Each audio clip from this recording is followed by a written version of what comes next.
Muy bien, les presento al autor de este libro, César Reinel Aguilera, bioquímico clínico, escritor y autor del libro El Soviet Caribeño. Bienvenido a Miami, bienvenido a nuestro programa. Muchas gracias por tenerme aquí. Tengo a todo el mundo loco con tu libro. A todo el mundo se lo recomiendo. Estoy asombrado con la cantidad de información nueva y revisada también, ¿no? Sí, porque hay información que sí, que teníamos ahí en la mano, pero que no lo habíamos visto desde el punto de vista que tú nos planteas, que es también totalmente inédito para mí, ¿no?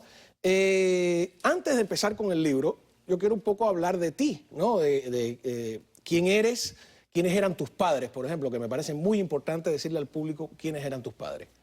Bueno, mi padre, César Antonio Gómez Pérez de Medina, era el secretario general de la Juventud Comunista en la Universidad de La Habana al momento del triunfo de la Revolución Cubana. O sea, antes de 1959. Antes de 1959, durante todo el periodo ahí está tu padre es esta foto, ¿no? Esos son mis padres, pero eso es en el 59. Esa es mi madre con el... ¿Quién era tu mamá? Thais Orquídea Aguilera Baquez. Era miembro del 26 de julio y también miembro del Partido Comunista. Al final, en abril de 1958, se pasó al partido, se pasó a la Juventud Comunista. Tú eres hijo de dos comunistas, no de última hora, sino antes de 1959. Si tu padre era el secretario general de la Juventud Comunista en la Universidad de La Habana, tenía que saber muchas cosas, ¿no? Intuirlas, sobre todo. Pero saber quiénes eran, qué estudiantes eran comunistas y quiénes no. Claro, por ejemplo. A ver, por ejemplo, dicho este antecedente, o sea, por tu casa pasaron las grandes figuras del comunismo cubano, ¿no? Muchos de ellos. Escuchaste muchas conversaciones. Sí, de una forma u otra todos estaban ahí. Y algunas confesiones, según tu libro, ¿no? Esto es importante para que lo sepa el público. Déjame ver cómo yo me organizo. Traté de verlo de alguna manera, ¿no? La tesis tuya del libro. La tesis del libro es que Fidel no se hizo comunista después del 59. Para nada. ¿No? ¿Por qué? La tesis del libro es que cuando uno entiende la forma en que funcionaba el aparato de inteligencia y el aparato clandestino del Partido Comunista, y uno entiende la necesidad que tenía ese aparato de una figura como Fidel Castro y del análisis que ellos habían hecho, del posicionamiento que habían logrado de figuras claves alrededor de Fidel Castro, cuando uno analiza todo eso, a la conclusión que se puede llegar es que no hacía falta que Fidel Castro fuera militante o que fuera comunista, y que incluso podía llegar a ser contraproducente para los planes que ellos tenían, planes para los cuales ellos necesitaban una figura con una imagen nacionalista, con una imagen agraria, con una imagen alejada del desprestigio que ese partido había sufrido durante décadas por su... Sobre todo con el pacto con Batista, ¿no? Sobre todo con el pacto con Batista, el pacto con Machado en la huelga del 33. Como le llamaron a ellos, el error de agosto. O sea, y la expulsión de Mella. Ellos arrastraban una serie... Para entender el público un poco, unos días antes de que cayera Machado, los comunistas habían pactado con Machado. Y a eso le llamaron después el error de agosto, ¿no? Eufemísticamente. Porque Machado cae el 13, ¿no? El 13 de agosto. Y ellos pactan el 9. El 12 de agosto cae Machado. El 12 y el 9 ellos pactan con Machado. O sea, 2 días, 2 o 3 días. 2 o 3 días ellos, de hecho, envían a César Vilar, un famoso líder obrero en la época, a convencer a los obreros de que regresaran al trabajo. Y los obreros le respondieron con una frase que se hizo histórica, ¿no? Que se vaya el animal. Y dijeron que no regresaban al trabajo, que iban a continuar en la huelga hasta que se cayera. La famosa huelga que tumba Machado, los comunistas fueron rompehuelgas. En un momento determinado decidieron, ellos van a parlamentar con Machado y Machado le da las concesiones que ellos piden, liberar a los compañeros que tienen presos, legalizar el partido, hacerle un periódico. Y ya que estás en esa época, disculpa que yo quisiera que nos alcanzara el tiempo para todo, ¿no? Sí. Una de las cosas que tú dices es que la mayoría de quienes fundan el Partido Comunista, estamos hablando de 1925, puede... Depende de qué partido. Hay 4 partidos comunistas. Hay uno que se funda en el 19 que no llega a nada, que lo fundan Marcelo Salinas, Peniché, Barreiro. Ese partido se diluyó en la nada porque Marcelo Salinas empezó a escuchar las noticias que llegaban desde la Unión Soviética de la represión a los anarquistas, y Marcelo Salinas venía del anarcosindicalismo y se alejó.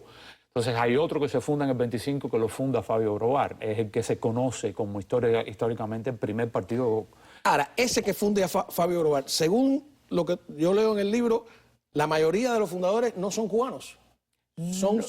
La mayoría de los fundadores son, bueno, el secretario general era un español. Ajá. De los 17 fundadores... Fabio Grovar no es cubano. Fabio Grovar no es cubano, estaba Wasserman, que era traductor y fundador, estaba Ginsberg, que era judío también en centro europeo, y había otro judío centro europeo también. ¿Y ese partido ya respondía a Moscú?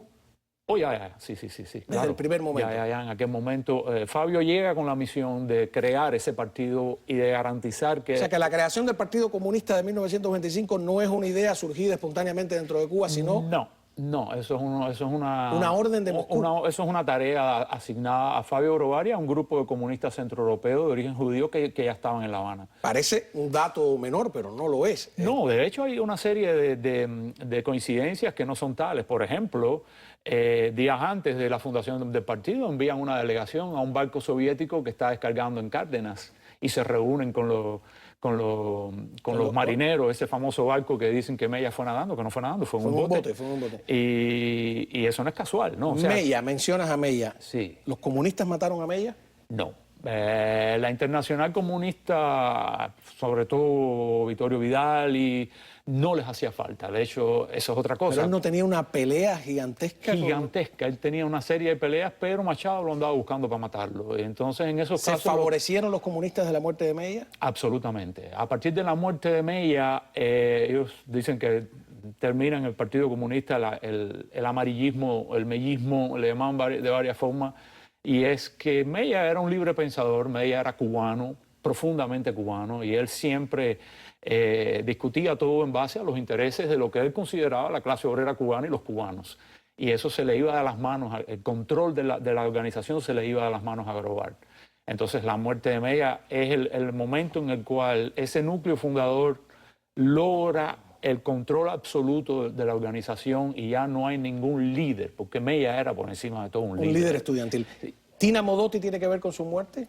Que es quien le toma estas famosas fotos. Tina Modotti parece ser que fue lo que se llama un agente apuntador, una persona que ya... Un agente apuntador es quien dice, este sería un buen comunista. No, hay varias definiciones. Está el agente apuntador con respecto al reclutamiento y está el agente apuntador con respecto a dónde un individuo va a estar en un momento determinado, a la persona que sabe la trayectoria. Para si quieren hacerle un atentado. Para si quieren hacerlo, por si claro. Sigo con tu tesis. O sea, la primera parte de la tesis es, Fidel Castro no se hace comunista porque los americanos lo empujan con su torpeza, ya lo era desde antes, lo ocultó. Pero la gran tesis del libro es, y yo estaba apuntando acá, que no es Fidel quien utiliza al Partido Comunista, que por ese desprestigio se había cambiado el nombre, se había llamado PSP, Partido Socialista Popular, sí, para disimular, sino el partido, y ahí es donde está el atrevimiento del libro. O sea, no es Fidel quien utiliza el partido, es el partido el que utiliza a Fidel. Sí. ¿Estoy correcto en la interpretación? Absolutamente correcto. ¿Tú crees eso firmemente? Sí, yo lo creo. ¿Por qué? La cronología nos dan los datos. Fidel Castro, donde quiera que tú miras, si hablamos, por ejemplo, del proceso de radicalización de la Revolución Cubana, que es uno de los argumentos que más se han esgrimido, como tú dijiste al principio, ¿no? De que los americanos, con su falta de reconocimiento lo empujaron. La cronología no da. Los archivos liberados en la antigua Unión Soviética demuestran que ya, y los desertores de la inteligencia cubana, como Aspillaga, demuestran que ya en marzo, febrero... Aspillaga es hijo de un comunista. Que es hijo de es cuna roja, es lo que se llama cuna roja. Ellos tienen esa... Bueno, vamos a una pausa, que es una capitalista esta, la pausa comercial, y para que me explique qué es eso de cuna roja. ¿Era Fidel Castro un cuna roja? ¿Lo era el Che? ¿Qué pasó con el viaje de Raúl a los países socialistas? Ya volvemos.